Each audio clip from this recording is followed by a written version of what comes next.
रामकृष्ण हरी मंडळी, आज आपण बनवत आहोत उपवास विशेष म्हणजेच आषाढी एकादशी विशेष उपवासाची खमंग आणि रुचकर थाळी। या थाळीमध्ये जेवढे काही पदार्थ बनवले आहेत ना, त्यातील बरेचसे पदार्थ तुम्ही ना कधी बनवले असतील ना पाहिले असतील। तर आज आपण बनवतोय बटाट्याची रस्सा भाजी, वरईचा मसाले भात, वरईचाच गोड शिरा, शुगर फ्री फ्रूट कस्टर्ड, बटाटा आणि रताळ्याचे खमंग कुरकुरीत काप आणि त्यासोबत साबुदाणा बटाट्याचे थालीपीठ। तुम्हाला जर तळलेले पदार्थ आवडत नसतील तर तुमच्याकरिता ही थाळी एकदम बेस्ट आहे। चला तर मग लगेचच उपवास विशेष झटपट तयार होणाऱ्या थाळीच्या रेसिपीला सुरुवात करूया। आता तुम्ही म्हणाल उपवास आहे मग एवढे पदार्थ का करायचे, तर यातील काही पदार्थ सकाळी करा आणि काही पदार्थ संध्याकाळी करा। आता सर्वांत अगोदर आपण बटाट्याची रस्सा भाजी बनवतोय। त्याकरिता 2 उकडलेल्या बटाट्यांचे छोटे काप करून घेतले। आता एक वाटण तयार करतोय। त्यामध्ये पाव वाटी सुक्या खोबऱ्याचा भाजलेला किस, पाव वाटी भाजलेले शेंगदाणे, थोडीशी कोथिंबीर आणि आलं घेतलंय। कोथिंबीर आलं खात नसाल स्किप केलं तरी चालेल। संपूर्ण साहित्य मिक्सरच्या भांड्यात काढायचंय। गरजेनुसार पाणी घालून मिक्सरला हे शक्य तेवढं बारीक असं दळून घ्यायचंय। वाटण तयार झालं, लगेच आपण फोडणीकडे वळूयात। उपवास आहे म्हटल्यानंतर तूप किंवा शेंगदाणा तेलाचाच वापर होणार आहे। तर सर्वांत अगोदर कढईमध्ये 1.5 चमचा तूप घातलं।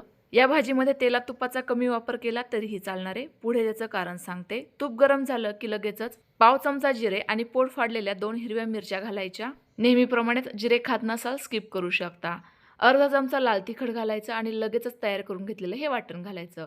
वाटणामध्ये आपण शेंगदाणे आणि खोबरं घातलंय, जे ऑलरेडी तेलवर्णीय पदार्थांमध्ये समावेश होतो, तर यामुळे आपल्याला तूप कमी घालणं गरजेचं आहे। लाल तिखट घातल्याबरोबर लगेचच वाटण घालायचे आणि हे पटापट व्यवस्थित मिक्स करून छान असं तूप सुटेपर्यंत परतवून घ्यायचंय। बघा, या पद्धतीने आपलं वाटण छान असं कोरडं व्हायला हवं।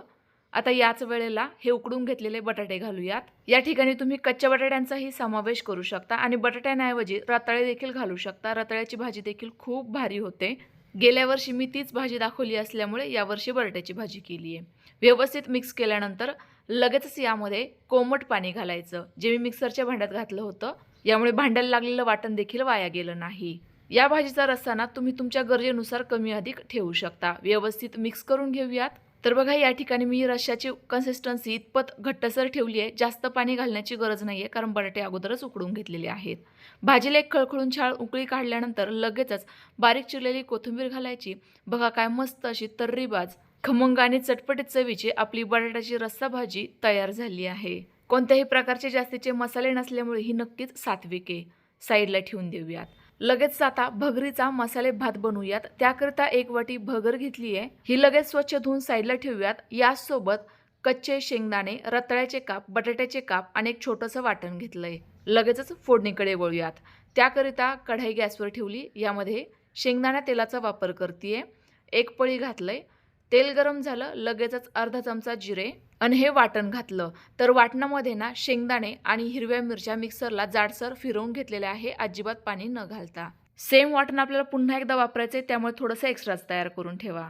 या वाटणाचा कच्चेपणा दूर होईपर्यंत हे छान असं खमंग परतवून घ्यायचं आणि लगेचच हे घेतलेलं साहित्य घालायचे, ज्यामध्ये शेंगदाणे, बटाटे आणि रताळे घेतलेले आहेत। तुम्हाला जर जास्त शेंगदाणे पचनास जड वाटत असतील तर यातील जे अख्खे शेंगदाणे आहेत ना, ते स्किप केले तरी देखील चालणार आहे। संपूर्ण साहित्य पुन्हा एकदा या तेलामध्ये परतवून घेतल्यानंतर आता ही धुवून घेतलेली भगर घालायची। व्यवस्थित पुन्हा एकदा मिक्स करायचे। जरा वेळ ही देखील या तेलामध्येच परतवायची। यामुळे ना आपला उपवासाचा मसाले भात जास्त चविष्ट आणि खमंग रुचकर होईल। या ठिकाणी मी जिरे वापरले आहेत, ते तुम्ही स्किपही करू शकता। आता ज्या वाटीने आपण वरई घेतली होती ना, त्याच वाटीने पाणी घालूयात। तर वरईच्या 4 पट पाणी घालायचंय, म्हणजे ही व्यवस्थित मऊ लुसलुशीत शिजेल। कमी वापरलं तरी देखील चालतं। आता चवीनुसार मीठही घालायचे। पुन्हा एकदा व्यवस्थित मिक्स करायचंय आणि झाकण ठेवून जोपर्यंत आपली वरई छान अशी मऊसूत शिजत नाही किंवा बटाट्याची फोड व्यवस्थित मऊसूत दबत नाही, तोपर्यंत ही शिजवून घ्यायची आहे। साधारणतः 9 ते 10 मिनिटांमध्येच आपली ही भगर व्यवस्थित अशी शिजते। लगेच यामध्ये बारीक चिरलेली कोथिंबीर घालायची। हलकसं व्यवस्थित मिक्स करायचे। बघा, काय भारी ही मऊ लुसलुशीत शिजलेली आहे। छान असा खमंग सुवास घरभर दळवळलाय। आता गॅस बंद करूयात आणि ही जरा वेळ साईडला ठेवून देऊयात। लगेच आपण आता बनवूयात भगरीचा शिरा, जो तुम्ही पहिल्यांदाच कदाचित बघत असाल। त्यासाठी कढईमध्ये 1 ते 2 चमचे तूप घालायचे तुमच्या आवडीप्रमाणे। लगेचच काजू आणि बदामाचे काप सोबतच 2 चमचे सुक्या खोबऱ्याचा किसही घातला. यासोबत तुम्ही तुमच्या आवडीचे ड्रायफ्रुट्सही घालू शकता. तीनही साहित्य खमंग असं हलकसं तळायचं. लगेच यामध्ये भगर घालायची. तर ही भगर ना मी एका ओल्या कापडाने पुसून घेतली आहे. तुम्ही धुवून पण घेऊ शकता, काहीच प्रॉब्लेम येत नाही. व्यवस्थित हलकासा पांढरटसर रंग येत नाही ना तोपर्यंत भाजून घ्यायची.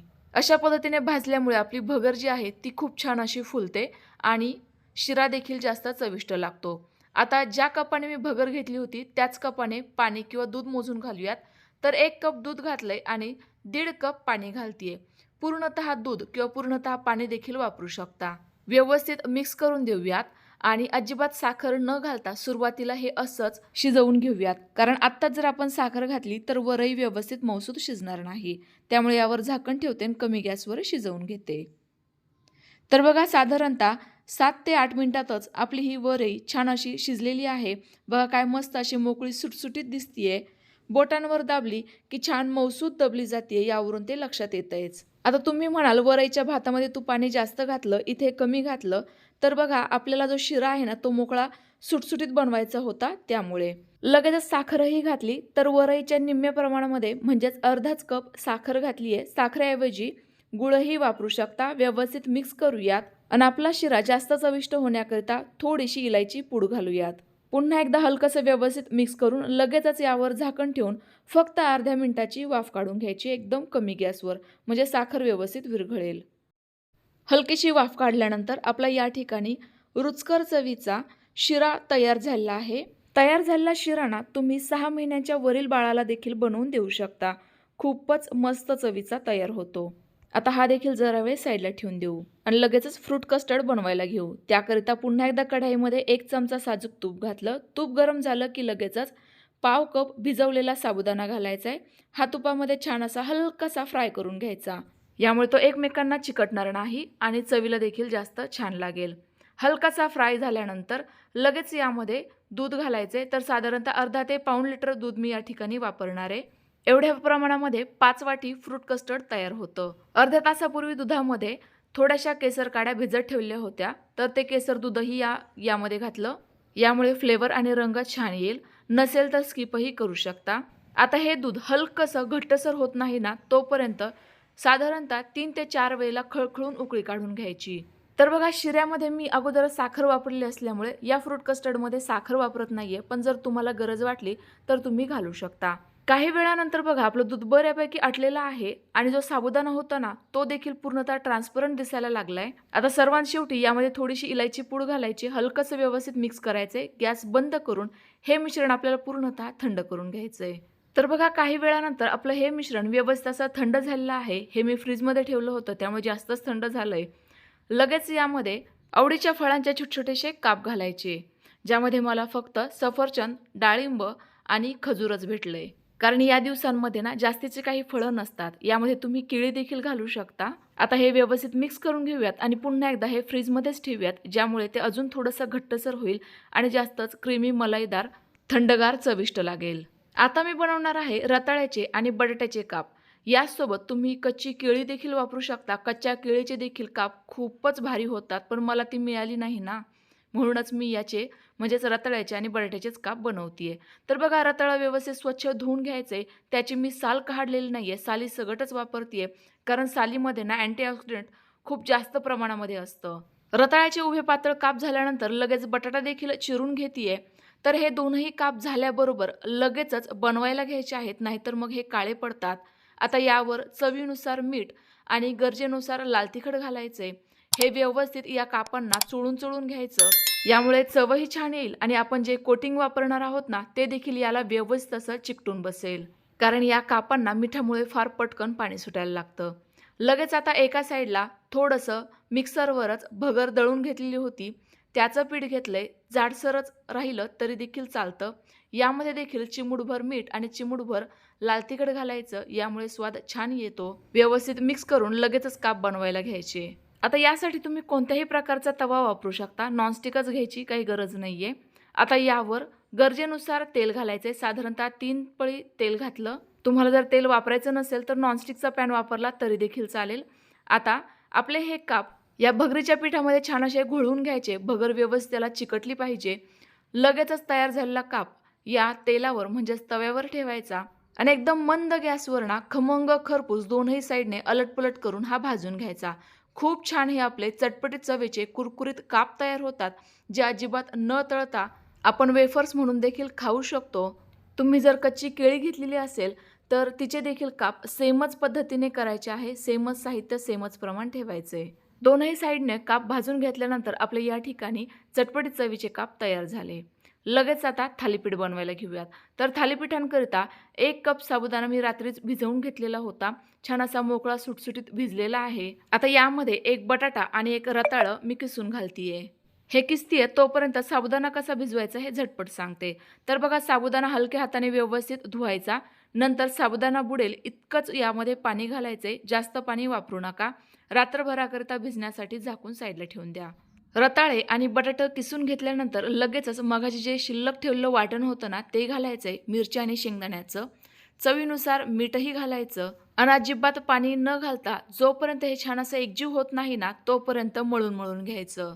या सेम मिश्रणाचे तुम्ही साबुदाणा वडे किंवा मग साबुदाणा भजे देखील बनवू शकता. खूप छान तयार होतात. पण आजची ही थाळी आपण कमी तेलातील बनवतोय ना, त्यामुळे मी तेलकट पदार्थ दाखवत नाहीये. आणि तसंही मागच्याच भागामध्ये आपण साबुदाणा वडा आणि दही पोळलं रेसिपी पाहिलेली आहे. तुम्ही जर तो व्हिडिओ पाहिला नसेल तर लगेचच चॅनलवर जाऊन बघा, कारण आत्ताच 2 दिवसांपूर्वी अपलोड केलेला होता. आता तयार झालेल्या मिश्रणाचा छोटासा गोळा घ्यायचा आहे. हात पाण्यामध्ये बुडवायचा आणि बटर पेपरवर हे मिश्रण ठेवून शक्य तितक्या गोल आकारात आणि मस्त असं शक्य तेवढं पातळ हे थालीपीठ थापून घ्यायचं. हे थापत असताना बऱ्याचदा तुमच्या लक्षात येईल आपलं हे थालीपीठ चिरतंय, तर अशा वेळेला ते पुन्हा एकदा चिकटवून द्यायचं. हे तुम्हाला आता जरी तुटतंय की काय असं वाटत असेल ना, तरीही भाजल्यानंतर ते अजिबात तुटत नाही, कारण साबुदाण्यामध्ये भरपूर असं स्टार्च असतं, त्यामुळे ते व्यवस्थित तयार होतं. लगेचच कागदासह हे थालीपीठ तव्यावर घालायचे. गरजेनुसार तेल किंवा तूप वापरायचे. तेल तूप अवॉइड करायचं असेल तर नॉनस्टिक पॅन वापरू शकता. अजिबात तेल तूप न वापरता देखील हे थालीपीठ छान असं खमंग खरपूस भाजता येतं. वरची साईड हलकीशी कोरडी वाटायला लागली की लगेच हे पलटवून घालायचे आणि दुसऱ्या साईडने देखील हलकासा साबुदाणा ट्रान्सपरंट होईपर्यंत हे छान असं खरपूस खमंग भाजून घ्यायचे. खूपच भारी खमंग आणि खुसखुशीत आपलं हे थालीपीठ तयार होतं. आवाजावरून तर तुमच्या लक्षात येतच असेल. घेतलेल्या या साहित्यांमध्ये साधारणतः 8 ते 9 थालीपीठ आरामशीर तयार होतात. तयार झालेले हे खरपूस खमंग असं थालीपीठ गरमागरम खायला घ्या किंवा मग जाळीदार भांड्यावर बनवून ठेवा. यामुळे ते नरम होणार नाही, असूनच खुसखुशीत राहील. चला तर मग लगेचच थाळी वाढायला सुरुवात करूयात, कारण आपली थाळी या ठिकाणी तयार झाली आहे. चमचमीत बटाट्याचा रस्सा, भगरीचा मसाले भात, भगरीचाच गोड शिरा, फ्रूट कस्टर्ड, चटपटीत आणि कुरकुरीत असे हे खमंग काप आणि त्यासोबत थालीपीठ. संपूर्ण थाळी अगदी झटपट अशी तयार झाली आहे. एकादशीचा उपवास हा दुसऱ्या दिवशी सकाळी सोडला जातो, त्यामुळे यातील काही पदार्थ तुम्ही सकाळी तर काही पदार्थ संध्याकाळी नक्की ट्राय करू शकता. रेसिपी आवडल्यास लाईक करा, शेअर करा. पुन्हा भेटूयात. राम कृष्ण हरी.